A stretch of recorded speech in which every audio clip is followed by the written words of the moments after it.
Hello everyone, আসসালামু আলাইকুম। কেমন আছেন সবাই? আশা করি ভালো। আমরা অনেক ভালো আছি। আজকে ওয়েদারটা এতটাই মেঘলা, একদম অন্ধকার হয়ে আছে। এখন কিন্তু ভোর, তাও প্রচুর অন্ধকার। আমরা একটু যাচ্ছি বাজারের দিকে। তো বাজারে গেলে সাধারণত একটু সকাল সকাল যেতে হয়, কারণ হচ্ছে আমরা আজকে মাংস কিনতে যাব। এদিকে হচ্ছে মাংসটা সকাল সকাল না গেলে পাওয়া যায় না, শেষ হয়ে যায়। ছাগল বেড়ে যাচ্ছিল।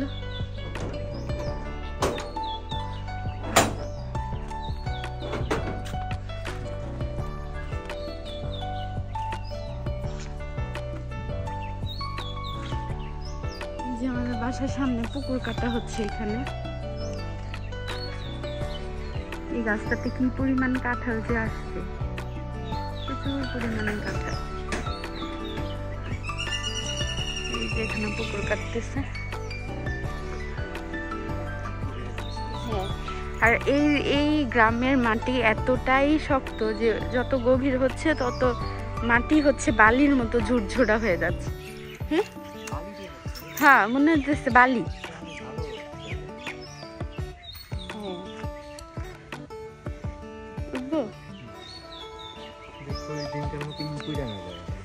না, ব্যাগ আছে।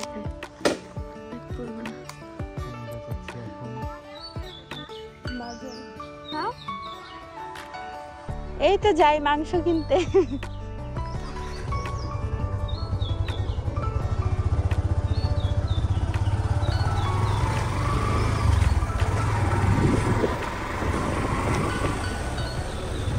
পুকুরের কাজ চলতেছে দেখে সামনে রাস্তাটা এরকম উল্টাপাল্টা হয়ে যাচ্ছে।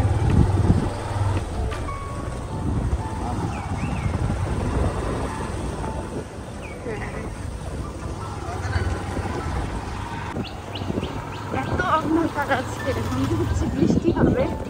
বেশি গরু। হ্যাঁ, এটা হচ্ছে একটা খামার সোনালী মুরগির। আমরা আজকে মাংস কিনতে একটু দূরেই যাবো। চন্ডিপুর থেকে আরো দূর। গাছে গাছে আম, পেঁপে।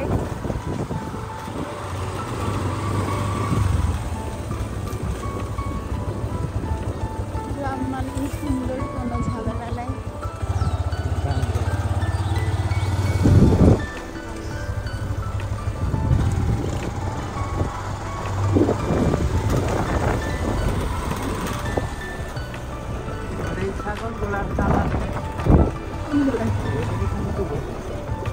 হ্যাঁ, এই যে দুধ আছে। প্রত্যেকটা বাসায় গ্রাম মানে মুরগি চাষ করতেছে। আমাদের একটা মোরগ দরকার। প্রত্যেকটা বাসায় গ্রাম মানে গরু, ছাগল, হাঁস, মুরগি এগুলোর সঙ্গে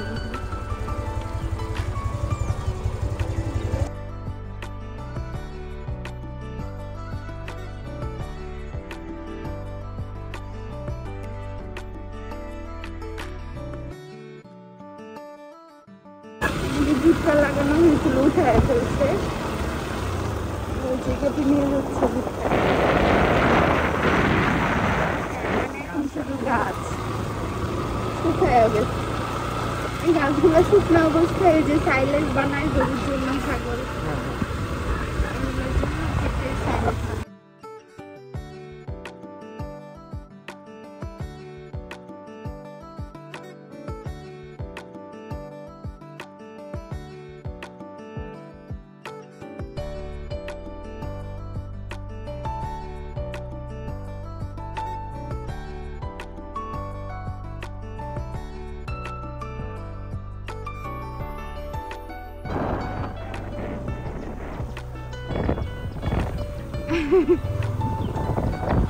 ভিতরে আবার কি লাগাইছে?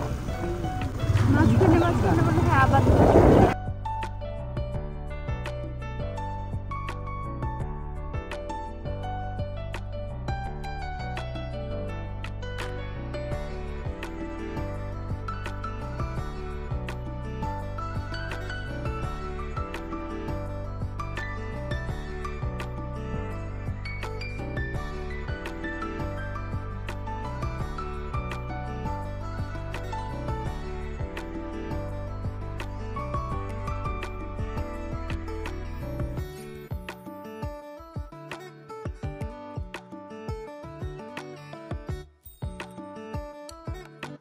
আমরা হচ্ছে এই বাজারে আসছি আজকে মাংসের দোকানে। এটা হচ্ছে চুলকানি বাজার।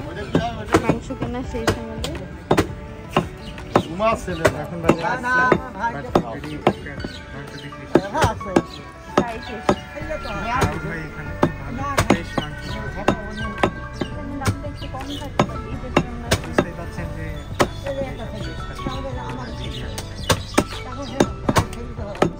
চলে যায় এখন।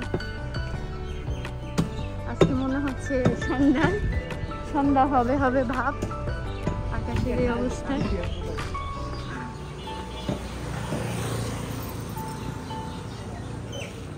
চলে যাবো আমরা এখন। এই যে মাংসের দোকানটা। আমাদের মাংস কেনা শেষ। গ্রামের মাংসগুলো আসলে অনেক ফ্রেশ হয়, ঢাকার থেকে অনেক ভালো, খেতেও খুব ভালো লাগে, ঢাকার থেকে দাম কম। তো আমরা বাসায় চলে আসবো এখন। আমাদের এই জঙ্গল বাড়ি আমরা আস্তে আস্তে ক্লিন করতেছি। এই যে এটা পুরোটা প্লট করা হয়েছে। এখানে হচ্ছে আমরা সবজি লাগাবো, এর জন্য এটা পুরোটা প্লট করা হয়েছে।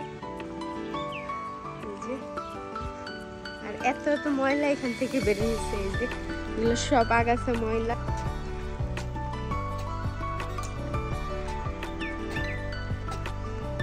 এই যে এতগুলো ময়লা এই পুরো প্লটটা থেকে বের হয়েছে। এই যে পুরো জমিটা, এই যে পুরো জমিটা, এখানে আমরা বিভিন্ন ধরনের সবজি লাগাবো।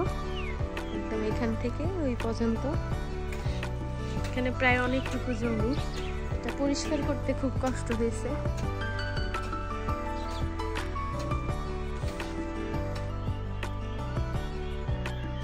পাখিতে কলার মধ্যে বাসা করছে।